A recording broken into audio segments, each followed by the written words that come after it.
Bom dia, turma. Aqui é o professor Jonathan Castelli e hoje nós vamos iniciar a nossa matéria de economia brasileira referente ao período, né, do governo Vargas, ao governo provisório e as suas políticas econômicas.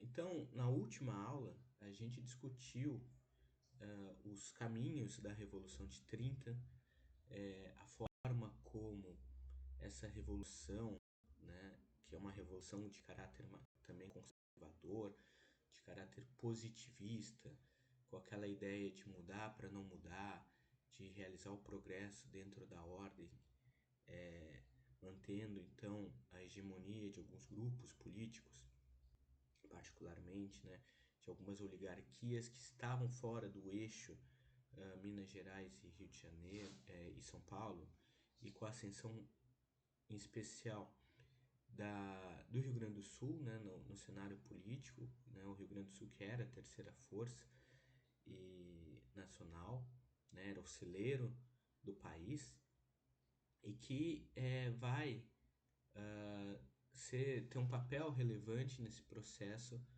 a partir da figura do Getúlio Vargas, da sua aproximação também com o movimento, com os militares, com o tenentismo, né, com figuras como com o próprio Carlos Prestes. Então, em 1930 a gente tem a fraude das eleições, a contestação do resultado e um golpe de Estado, né, que a gente discutiu na última aula. Esse golpe de Estado, então, vai instaurar o governo Vargas, que vai de 30 a 45, né, e ele tem três fases, né, então de 30 a 34 vai ser o governo provisório, de 34 a 37 o governo constitucional e de 37 a 45 o Estado Novo, que é a sua versão mais autoritária. Durante esse período, ocorreram muitas transformações políticas, transformações econômicas e sociais, um processo de avanço da industrialização, né, a partir do aprofundamento da substituição de importações, um avanço do êxodo rural e da urbanização dos grandes centros urbanos, e o que o Furtado denomina então de deslocamento do centro dinâmico, né, uma perda da importância do café como principal produto, né, ele vai ao longo do governo perdendo participação no PIB, participação inclusive na produção agrícola nacional, e ao mesmo tempo, né, outras figuras políticas vão ganhando mais relevância, os grandes centros urbanos, os industriais, a classe trabalhadora, né, proletária urbana também vai ganhar mais destaque, e as políticas econômicas que vão ser construídas nesse período têm um papel relevante nesse processo, tanto para fomentar certos avanços como para reforçá-los. Então, dentro das políticas econômicas do Vargas, a gente vai ter um conjunto de mecanismos intervencionistas, políticas tarifárias, políticas cambiais, né, a fim de defender o mercado interno, né, se adotando de uma lógica protecionista, similar ao que muitos países faziam na década de 30, depois da crise. Inclusive o Vargas, como a gente já discutiu, ele, desde da sua graduação no curso de Direito, ele tinha posições que eram críticas ao laissez-faire, que eram críticas à teoria neoclássica, né? Embora não necessariamente nesses termos, mas a ideia de que os problemas sociais e econômicos eles eram solucionados simplesmente através do equilíbrio de mercado de forma natural. Ele via a necessidade tanto da atuação do Estado como da priorização da indústria como mecanismo para alavancar o crescimento econômico da nossa nação. Tá? Então, o primeiro ponto a gente destacar é que a política econômica do Vargas ela tem duas fases principais, né? Na primeira, onde existe uma combinação de políticas intervencionistas, ao mesmo tempo que se tentava restabelecer um certo grau de liberalismo econômico. Então há uma oscilação nas políticas econômicas nessa primeira fase, que teve como ministros da Fazenda o José Maria Whittaker e o Oswaldo Aranha, né? Então é um período que vai de 30 a 34. E depois, na segunda fase, né, com o Arthur Souza Costa, de 34 em diante, né, então do governo constitucional até o final do Estado Novo, as políticas econômicas elas vão assumindo um caráter cada vez mais desenvolvimentista, né? Lembrando aquela ideia, né, de que o desenvolvimentismo aqui ele diz respeito a ser uma política econômica que tem como característica ser pró-indústria, ter intervenção do Estado e ser calcada numa ideia de projeto nacional, né? Então, e ao nosso ver aqui, né, durante o Estado Novo, a gente tem então uma guinada ainda mais forte rumo a esse desenvolvimentismo. Então, no primeiro governo Vargas, né, e na sua primeira fase, nós temos de 30 a 34 um governo revolucionário, também chamado de governo provisório, e que ele vai se estender, então, do golpe, né, da derrubada do governo Washington Luiz e do impedimento do Júlio Prestes de tomar posse, e vai abarcar um período de maior agravamento, né, da crise financeira global, da crise econômica decorrente do crash da Bolsa de Nova York, e em que seu auge vai ser ali em 32, né, e que vai ser marcado aqui como o período em que a gente tem a maior queda do preço também do café, de perda de divisas internacionais, de desvalorização cambial e de criação daquele cenário que fomentou em grande medida o aumento da produção industrial doméstica, né, a partir do estrangulamento externo. Ao mesmo tempo, houve uma combinação de políticas restritivas para tentar, de alguma maneira, compensar as perdas de divisa internacional e desacelerar um pouco a desvalorização cambial, junto a políticas heterodoxas, né, de apoio de defesa da renda dos cafeicultores, né, com a manutenção do convênio de Taubaté, né, com políticas de crédito, mas com características um pouco diferentes do que fora praticado na República Velha, né, à medida em que aqui o Vargas, por exemplo, ele vai optar por não fazer o financiamento do estoque de café através de dívida externa, tanto por uma questão de conjuntura internacional, mas também, né, por uma forma de evitar um maior endividamento do Estado. Então ele vai fazer esse processo a partir de tributos sobre a exportação, o que também, né, vai ter como característica proteger a renda do cafeicultor, mas ao mesmo tempo não criar tantos incentivos para que a oferta do café crescesse de maneira demasiada, para que esse problema não se alargasse no futuro, né? O segundo governo, que é o governo constitucional, ele vai de 30 a 34. Ele vai ser marcado por um período de retomada do crescimento econômico, né? Lembrando a tese aqui do Furtado de que o Brasil ele foi dos primeiros países a superar a crise de 29, e com o crescimento, uma tentativa de se retomar a liberalização da política econômica, de se liberalizar o câmbio, né? E que vai ter impactos, né, mais uma vez, no nosso balanço de pagamentos. Mas aqui é importante ressaltar que esse movimento de tentativa de retomar um certo grau de liberalismo econômico é algo característico do governo Vargas, mas também é um elemento que permeou boa parte dos países depois da crise de 29, na década de 30, uma tentativa de se reestruturar o sistema monetário internacional vigente anteriormente à crise, né?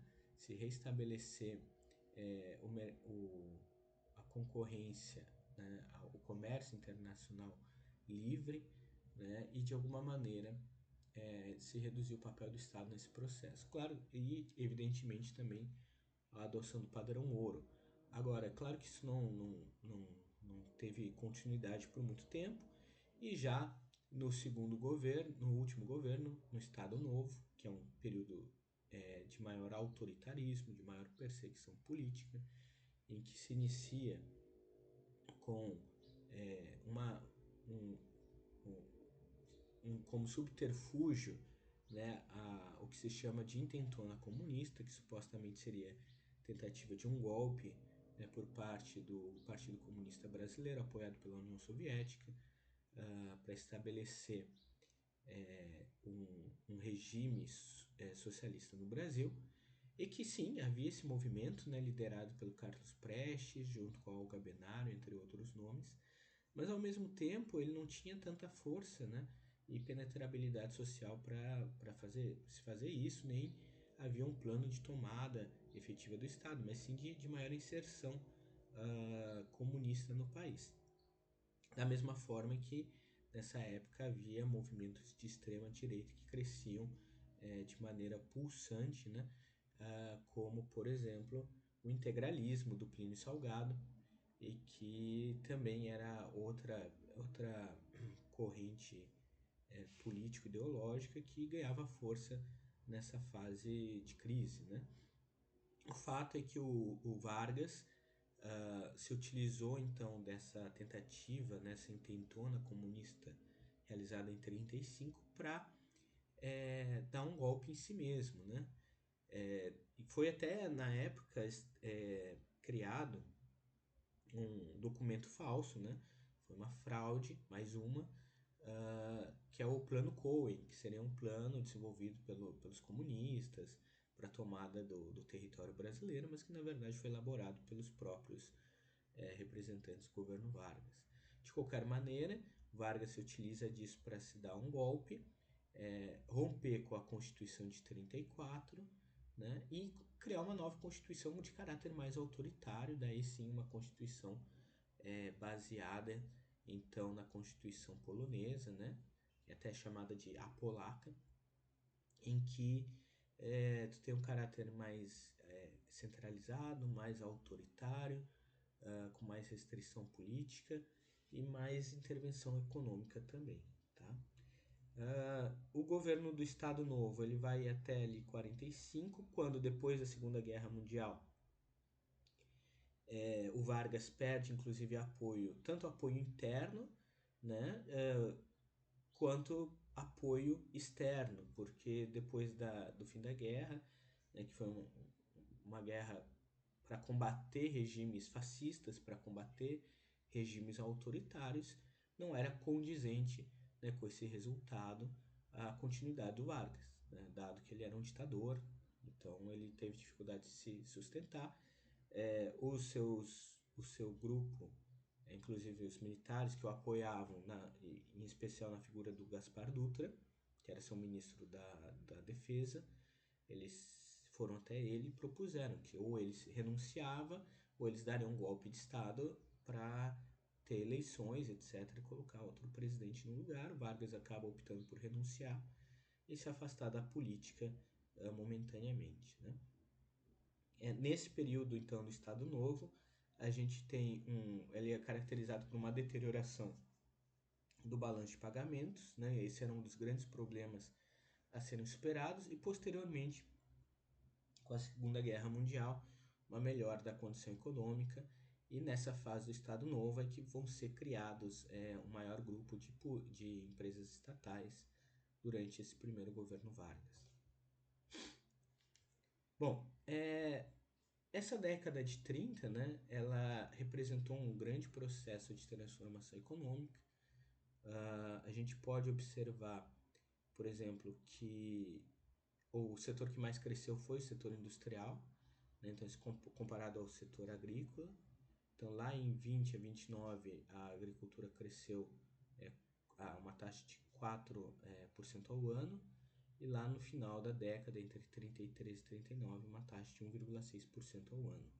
Enquanto que a indústria, né, a produção industrial, ela crescia a uma taxa de 2,8% ao ano, e no final, entre 33 e 39, ela vai crescer a uma taxa de 11,2% ao ano aproximadamente.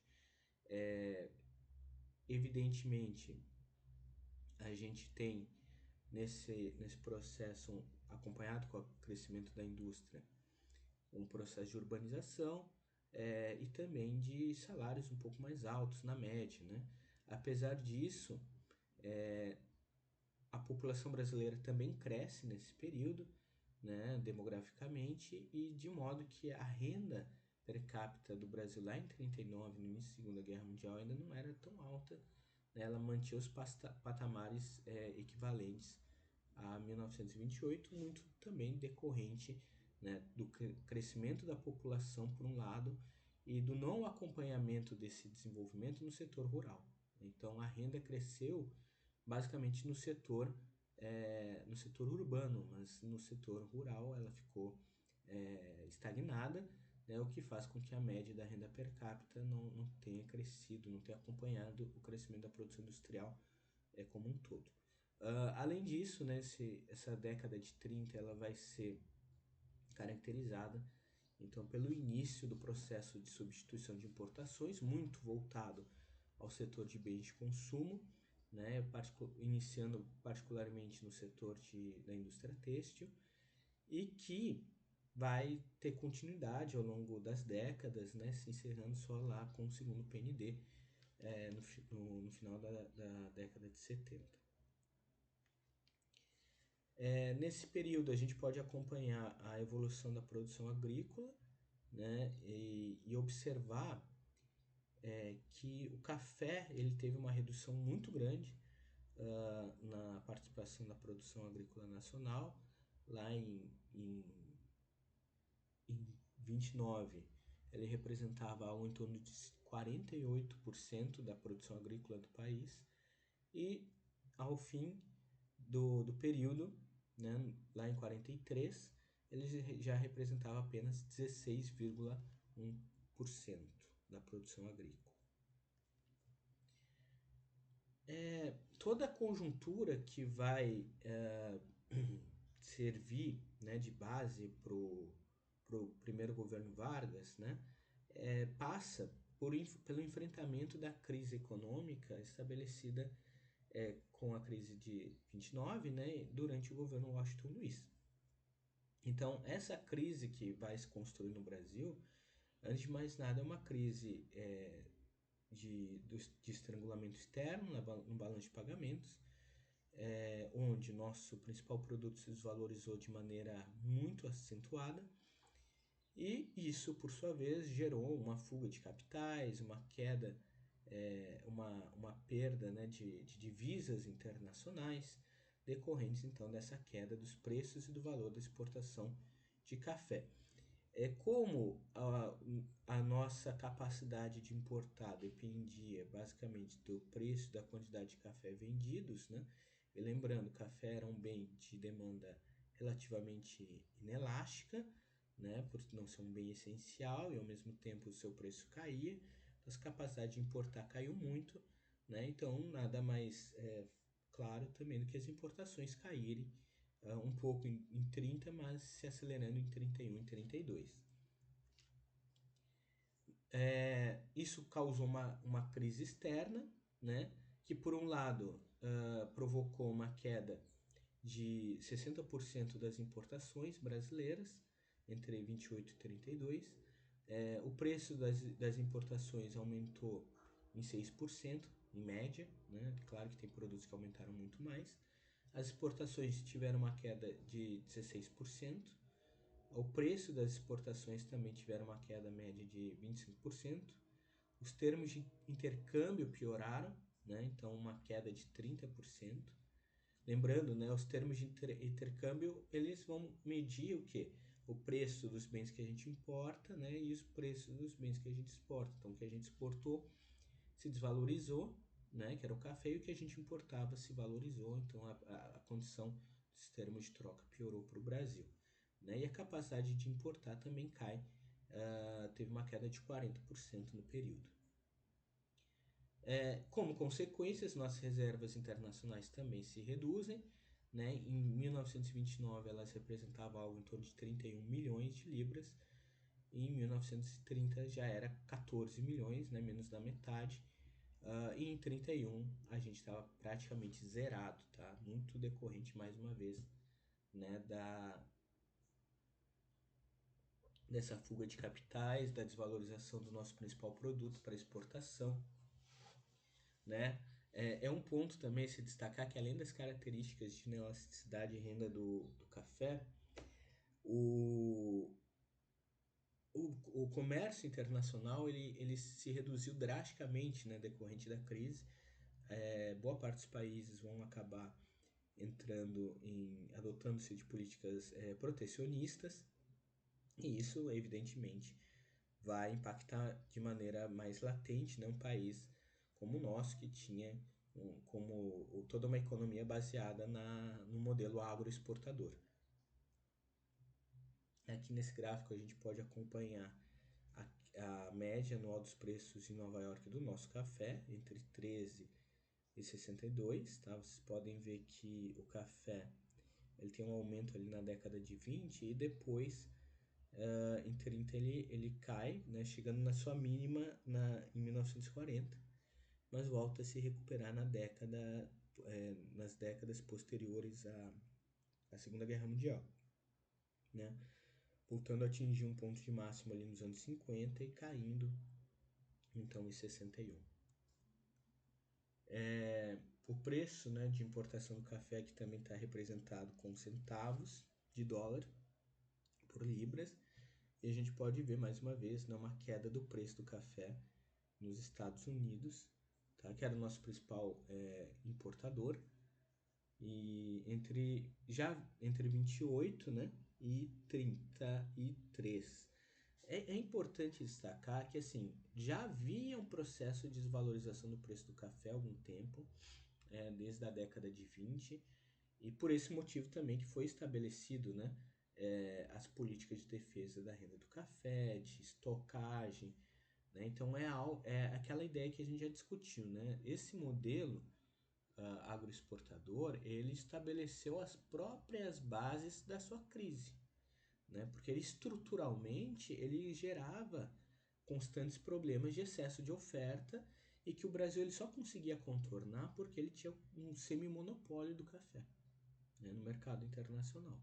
Mas com a crise de 29 isso não adianta mais, né? E de fato o preço ele vai desabar. A quantidade produzida também vai cair, tá? Depois de 30, né? O que também é um ponto importante, porque vocês reparem bem, né? Ali na década de 20, mesmo com a desvalorização do preço do café, que a gente mostrou no gráfico anterior, que já vinha caindo, né? Antes da crise de 29, a produção aumentou, né? E ela aumentava por causa das políticas da República Velha, né? Durante ali o governo do Washington Luiz, para tentar defender a renda dos cafeicultores. O que o Vargas consegue fazer de diferente ao mesmo tempo que ele defende a renda dos cafeicultores, ele consegue reduzir a produção, né, com imposto sobre exportação, né, com mecanismos que vão, por um lado tu protege a renda e por outro lado tu desincentiva um novo plantio. Lembrando, né, que um dos problemas da oferta do café é o tempo de maturação desse produto, né? Então ele tem um ciclo mais longo, né? O café não é que nem a soja que tu planta num ano e colhe no próximo ano, né? Tu vai plantar hoje para colher daqui a 3, 5 anos às vezes. Então tu tomar uma decisão lá atrás num cenário muito mais aquecido, né, economicamente, tu vai evidentemente ter uma expectativa de lucro mais elevada, vai fazer um plantio mais alto, só que no período posterior, daqui a pouco, tu vai ter um mercado super lotado de café, né? Então por isso o governo vai adotar mecanismos um pouco diferentes do que foi feito na República Velha para tentar desestimular a produção. Tá? No governo Washington Luiz, então, a gente tem uma crise de balanço de pagamentos, tá? Como eu falei, com fuga de capitais, com queda dos preços e do valor das exportações. E para resolver isso, no início, né, o governo ele mantém, né, por algum tempo a caixa de estabilização aberta. Né? Lembrando, o governo nessa época ele se adotava de uma política de é, uma política cambial, né, alinhada ao padrão ouro, como era a prática, né, nos países capitalistas à época. E essa caixa de estabilização, ele era um mecanismo de política monetária em que o governo federal ele recolhia a quantidade de ouro, né, disponível no mercado doméstico para poder reduzir a oferta monetária. Contudo, nessa primeira fase, né, quando começa a crise, a gente mantém a caixa de estabilização aberta, né, não se utiliza muito dela, até a crise acelerar. Né? Então, quando acelera-se a saída de capital e a queda de reservas, aí sim o governo se utiliza de uma política monetária contracionista, né, se utilizando da caixa de estabilização, né, e reduzindo a base monetária em 14%. Com a queda da base monetária, evidentemente diminui o crédito, diminui o consumo, e isso tem um efeito recessivo sobre a economia brasileira.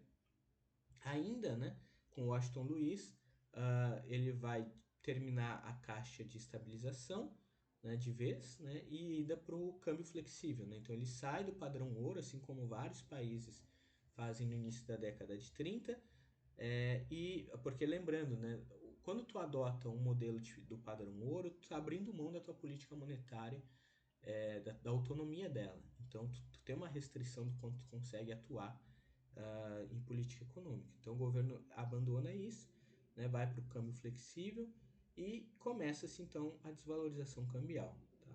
Ele também mantém um monopólio cambial como uma forma de tentar evitar a explosão monetária. Né? Então, o câmbio acaba sendo centralizado no governo para tentar ter algum controle sobre o valor, né, tanto da oferta de divisas internacionais, né, quanto da valorização da moeda doméstica. Tá? Então, esse é o cenário que a gente tem para o governo provisório, né, para quando ele se inicia. Então, agora entrando no governo provisório do Vargas, né, que vai de 30 até 34. Tá? Então, ele vai iniciar a sua gestão com o Whittaker, né? Então, o José Maria Whittaker, ele inicia no Ministério da Fazenda, se adotando uma política de empurrar com a barriga. Né? Ele vai mantendo mais ou menos o que o Washington Luiz fazia, e sem um direcionamento tão claro, né? Se adaptando à conjuntura.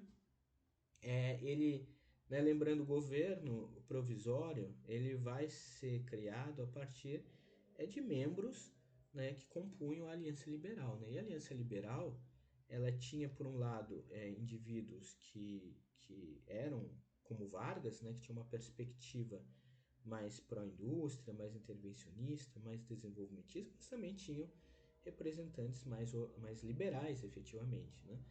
E no caráter de política fiscal, mesmo o Vargas, né, decorrente do positivismo, defendia-se um orçamento equilibrado, né, do governo federal. Então, num primeiro momento, vai se tentar adotar uma visão ortodoxa, né, um conjunto de políticas de ajuste fiscal, né, de acerto das contas públicas, e de diminuição da proteção tarifária para tentar ver se isso criava um ambiente econômico mais adequado para a retomada do crescimento. Então, nesses primeiros meses, a gente tem uma mudança em direção a uma política mais liberal, né? Com o fim da centralização cambial, que tinha sido implementada no governo do Washington Luiz, e a manutenção de política monetária austera. Agora, grosso modo, em 31, né, também se honrou o serviço da dívida pública federal, né, essa dívida que era principalmente uma dívida externa, apesar de ter sido realizado várias moratórias anteriores. Né. Vão ocorrer também atrasos comerciais e problemas com dívidas externas e estaduais. Contudo, decorrente da desvalorização do preço do café e da fuga de capitais e da nossa reserva de divisas, inevitavelmente ocorre a desvalorização cambial. Né? E isso, por sua vez, diminui o déficit do governo anterior, né, em valores domésticos, né, mas o déficit anterior que tinha sido estabelecido anteriormente, ele acaba sendo muito grande. Né? É, o, o preço o café não se recupera num ritmo acelerado, né? Se estabelece então a criação de um Conselho Nacional do Café para tentar assumir os estoques de café que antes pertenciam ao estado de São Paulo, e com isso ter uma melhor gestão desses estoques, né? Mas isso não rompe totalmente com o que havia sido feito anteriormente. Contudo, tem uma mudança importante aqui, que vai impactar na dívida externa brasileira, que é a relação com a Inglaterra. Né? Então, nesse período da década de 30, né, o governo revolucionário, o governo provisório, ele vai realizar uma aproximação fugaz com a Inglaterra, né, porque os Estados Unidos, a princípio, apoiavam o governo do Washington Luiz e do Júlio Prestes, enquanto que a Grã-Bretanha ela vai assinar com a possibilidade também de um empréstimo internacional, ao que o Brasil estava necessitando desde da fuga de capital em 31. Né? Então, com o tempo, vai estabelecer uma relação maior com a Inglaterra, mas evidentemente que ao longo, né, principalmente na década de 40, durante a Segunda Guerra Mundial, isso vai ser substituído novamente pela relação com os Estados Unidos. Né? A política econômica inicial ela vai ser apoiada em posições dentro do governo inglês, né? E que para viabilizar, né, as contas públicas brasileiras vai ser feita uma missão, né, com vinda de diplomatas ingleses para cá, né, que é a chamada missão Otto Niemeyer, no início de 31, e ela vem tratar principalmente do empréstimo externo e faz uma proposta de políticas ortodoxas, né, de volta ao câmbio fixo, né, para tentar voltar ao padrão ouro. Lembrando aqui, né, a Inglaterra era quem controlava o padrão ouro nesse período ainda, ela tinha hegemonia financeira, embora, né, já em deterioração frente aos Estados Unidos, e criação de um banco central. Né? Contudo, né, isso acaba ficando para trás porque a própria Inglaterra não consegue sustentar o padrão ouro e ela vai abandonar ele ao longo de 31 e 32. Né? Então, quando a Grã-Bretanha abandona o padrão ouro, essa fase, né, do Brasil, um menino bem comportado, né, de contas públicas sanadas, um Brasil austero, né, é abandonado de vez, né, e ainda no governo Whittaker, mas as principais mudanças vão estar ligadas então ao novo ministro, né, Oswaldo Aranha, em que ele vai entender a necessidade de se adotar uma política de acomodação à crise de balanço de pagamentos, porque outros países também adotaram políticas que procuraram evitar ajustes totalmente recessivos interferindo nos mercados cambiais. Né? Então, ele vai defender o fim, né, o abandono de uma política de câmbio fixo, uma maior intervenção estatal no mercado cambial, não deixar esse mercado atuar de maneira livre domesticamente, e da mesma forma, né, a adoção de políticas que rumassem em direção oposta à austeridade fiscal para reduzir a recessão doméstica do Brasil. Então, com isso, a gente vai ter alterações na política de ajuste externo, né? Primeiro, com uma política restritiva, né? Voltando-se ao monopólio cambial. Então, né? Isso representa o que? Controle de divisas, licenciamento de importações, lista de prioridades. Então, tem produtos que têm maior prioridade para importação, né? O que também, lá no segundo governo Vargas, isso vai representar inclusive a adoção de taxas cambiais múltiplas, né? Para diferentes produtos. Né? Então, vão ter bens que vão ser priorizados, como compras oficiais, né? Serviço da atividade pública, importações essenciais, e existe um pouco de ágio na venda das divisas cambiais em relação ao preço de compra da moeda estrangeira, né? O que, por sua vez, segura a desvalorização, né? E, ao mesmo tempo, amplia a receita do governo. Né? Então, isso aumentou o custo de importação em R$ 1.000, né? E da dívida externa, e reduziram-se as receitas de importação, ampliando o que, por sua vez, compensava um pouco, né, a queda do preço do café que se ampliou nesse momento, né, entre 31 e 32. Vai ter um aumento da proteção tarifária, né, para tentar reduzir a fuga de capitais até 34, né? Tem uma certa discussão em relação a isso, né? O Warren Dean, que é o cara que a gente já discutiu, né, sobre que tem a tese do imigrante capitalista, né? Ele não concorda que tenha ocorrido isso. Agora, o Abreu, lá da Ordem do Progresso, ele vai dizer que teve uma política tarifária até 34, pelo menos, que teve um efeito protecionista, mas, ao mesmo tempo, para ele, o efeito protecionista maior ocorreu do controle do câmbio. Tá? A proteção tarifária para ele foi secundária nesse processo. De qualquer maneira, isso provocou uma proteção do mercado doméstico, criando então aquele ambiente que a gente já discutiu, né, propício para a substituição de importações. Tá? E daí vai ter todo aquele debate, né, que a gente viu anteriormente, se isso foi intencional, se isso não foi, e que a gente vai discutir melhor. Tá? Mas lembrando, para o Furtado não foi, né, intencional, enquanto que para o Fonseca foi. Apesar de tudo, né, na década de 30, em 31 ainda, né, mesmo com as políticas, a gente tem essa fuga de capital, tem a queda de divisas, a deterioração das contas externas do país, o que vai fazer com que o Brasil, né, ele tenha uma moratória, né, um funding loan unilateral e parcial, né, em relação aos empréstimos realizados até então, frente aos Estados Unidos. Mas, assim, ele é parcial. Por que ele é unilateral? Né? Porque os Estados Unidos não vai aceitar muito bem, né?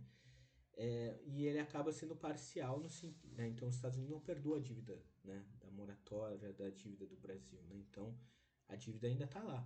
Né? Então, o Brasil vai acabar negociando, né, a partir da figura do Oswaldo Aranha, né, um mecanismo de amortização, né, da dívida por 3 anos e de refinanciamento dela, né, com troca de papéis e adiamento. Tá? A gente mantém o funding de 1898 e 1914 e nada vai tratar sobre a dívida dos governos estaduais e municipais com os Estados Unidos. Isso o governo federal não vai negociar, né? Vai ser uma questão dos Estados Unidos com cada estado. O resultado é que o estoque da dívida externa brasileira em 30 ela vai ficar 65% dela nas mãos da Grã-Bretanha, né, em libras, e 30% da dívida pertencente aos Estados Unidos. Tá? Então, boa parte dela contratada na década de 20 e que era mais onerosa, né, tendo uma relevância maior com os governos estaduais e municipais. Tá? Os outros 5% outras moedas, né, são resíduos, principalmente com a França e com a Itália. Decorrente da deterioração das contas externas e da fuga de capitais, etc., a gente vai ter então uma desvalorização cambial, entre 29 e 46, tá? Então nosso câmbio nominal ele sobe, né? Então quer dizer que a nossa moeda doméstica perde valor. Né? Então esse processo de intervenção no câmbio vai se dar a partir de políticas que tentem acomodar um pouco essa desvalorização, né, e seus efeitos, e que são mecanismos que vão ser utilizados não só pelo Brasil, né, não é algo inaugural pelo governo Vargas, mas era prática em boa parte dos países capitalistas.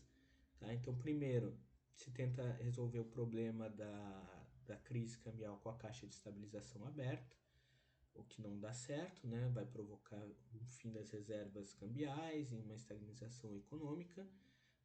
Se abandona a caixa, se adota um câmbio flutuante com uma desvalorização cambial, só que essa desvalorização gera problemas com a desvalorização de piora da dívida externa, né? De piora das contas públicas, né?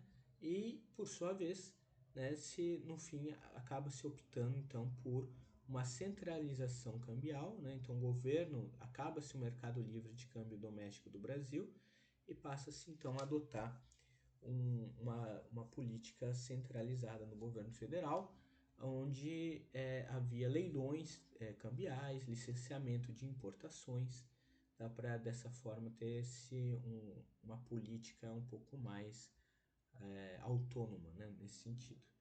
Mesmo assim, né, mesmo com essa centralização, a gente vai ter a necessidade de renegociar a dívida e os atrasados comerciais pré-existentes nesse período, tá? Em relação à política interna, tá? Internamente, o governo Vargas ele vai se adotar de uma política de estocagem queima do café. Então esse é um ponto importante, né? Porque aqui o governo ele não vai estocar só para guardar e vender futuramente, ele vai queimar, né? Então isso vai se dar a partir da consolidação do Conselho Nacional do Café, né? Que vai centralizar a política de valorização do café e vai estabelecer cotas de sacrifício, que é um nível, né, obrigatório para todo produtor do café que tinha que então estocar esse café e destruir ele, né, que era algo em torno de 40% da sua produção. Né, isso vai servir, né, de política de sustentação da demanda, porque o Vargas, apesar de queimar o café, ele mantinha a colheita na ideia de manter os portos trabalhando, manter o transporte funcionando, manter os trabalhadores do campo recebendo, né, estimulando outras atividades econômicas e com isso mantendo a renda. Né? Então havia uma transferência de recursos decorrendo do café para autoridades valorizadas sem contrapartida completa nos impostos, né? E ao mesmo tempo havia impostos estabelecidos sobre a exportação e sobre novos pés. Então, a forma encontrada para desincentivar o aumento da oferta do café, né, aquele crescimento excessivo que ocorreu durante a República Velha, foi taxar a exportação, que era a principal renda dos produtores de café. Lembrando, né, que até então, na República Velha, a gente tinha o quê? O governo federal ficava com os impostos sobre importação e os estados e municípios sobre exportação. No governo Vargas, o governo federal também vai taxar as exportações e mais que isso, ele vai criar uma taxa sobre novos pés, né? Sobre novos pés de café para desestimular então o investimento e desacelerar essa produção. Tá? Pode parecer contraditório, né, com a ideia de tu tentar desincentivar a produção do café ao mesmo tempo que tu quer manter a atividade em torno dele, mas a gente tem sempre que lembrar daquele tempo de maturação, né? Então, tu para de investir no aumento excessivo de novos pés de cafés agora, mas tu vai ter produção de 5 anos atrás que está maturando e que ela vai ter que ser colhida, então tu vai manter essa atividade por muito tempo. Outro ponto que vai ser colocado em 33 é a lei do reajustamento econômico. Então vai se repactuar a dívida dos cafeicultores, né, com um abatimento de até 50% dela, né, e dos credores e dos títulos públicos nacionais. Tá? Vai ter um aumento dos gastos militares também nesse período, decorrente da Revolução de 32, né, revolução que ocorre em São Paulo, contrária ao governo Vargas, e também isso serve de apoio, né, para as demandas do Exército. Né? O Exército, os militares, eles eram uma parcela importante da composição do governo provisório, e tinham como principal demanda os investimentos em uma indústria militar, né, uma indústria bélica. Então isso também favorecia eles, né, e dava sustentabilidade ao governo. Olhando aqui a produção do café, a gente pode observar que entre 31 e 33 a gente vai tendo uma queda nas toneladas de café destruídas e ao mesmo tempo uma queda da produção do café. Tá? Então vai caindo a quantidade de café. Inicialmente a destruição ela aumenta, né? Até ali 37 e depois, né, a produção já era muito menor, então vai caindo a produção e a destruição também vai diminuindo. Tá?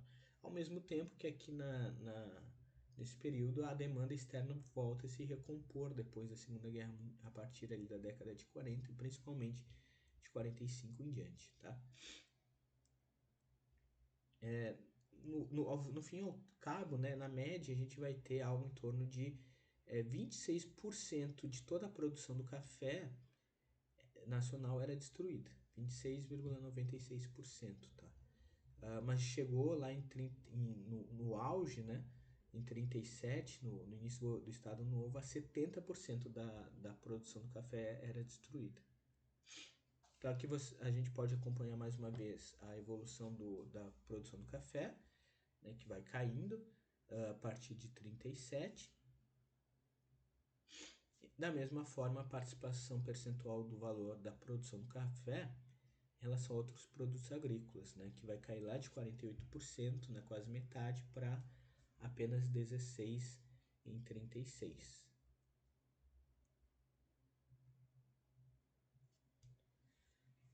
Em relação à política monetária, tá? Ela também, o governo Vargas também vai se utilizar de uma política monetária ativa, né? Então, quando existia caixa de estabilização, vai ter uma redução da base monetária, isso ali até 31, mas depois se abandona a caixa de estabilização, né? E se faz uma contração da base que diminui, mas continua a partir de políticas monetárias mais austeras nos primeiros meses do governo Vargas. Né? Então, essa queda da base monetária ocorre de um ritmo menos acelerado, mas vai dar continuidade por causa dessa política monetária mais austera.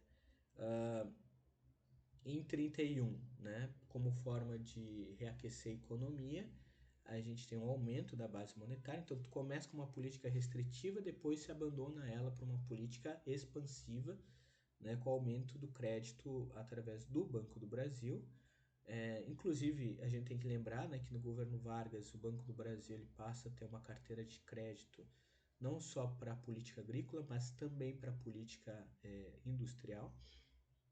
Em 32 se cria o CAMOB, que é a Caixa de Mobilização Bancária, onde o Banco do Brasil ele passa a atuar como emprestador de última instância em troca de ativos de outros bancos, né, para tentar manter o sistema financeiro em pé e reduzir os impactos da crise. Né?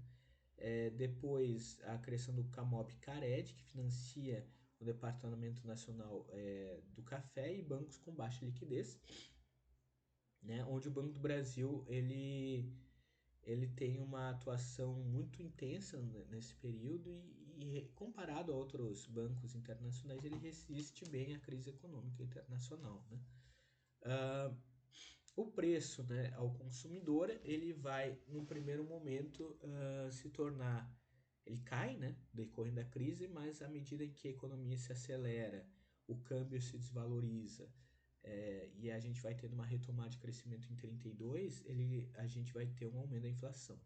E esse vai ser um problema do governo Vargas, essa política, esse aumento da inflação, né, que vai minando a popularidade dele ao longo do período. tá? Então é algo a ser solucionado no período posterior, tá? Ao fim e ao cabo, no fim do período, né, na década de 30, a gente tem uma recuperação econômica do país, né? Então, vocês veem aqui nessa tabela que em 30, né, nossa produção caiu em 2%, né, do PIB, uma queda de 2%. Em 31, 3%, mas já em 32 já teve um crescimento de 4%, em 33 de 8%, em 34 de 9%. Esse crescimento ele vai se dar principalmente baseado inicialmente puxado pela indústria, né? Porque por um lado havia uma capacidade ociosa criada na República Velha e na década de 20, derivada da renda do café. Também vai ser baseado em mercado interno, mas evidentemente que ainda se mantém a exportação, em particular do algodão, que vai se valorizar nessa década.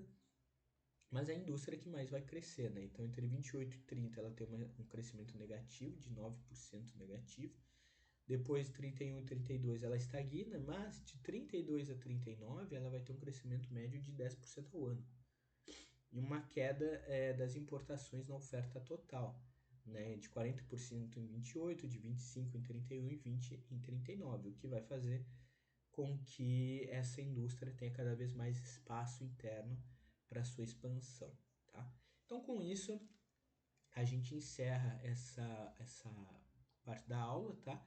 Na próxima aula, então, a gente vai entrar com mais detalhes no governo constitucional, tá? Então, hoje a gente discutiu um pouquinho o governo provisório e na próxima aula, então, o governo constitucional, tá? Então, qualquer dúvida que tiverem, podem entrar em contato comigo, né? Bons estudos e até mais.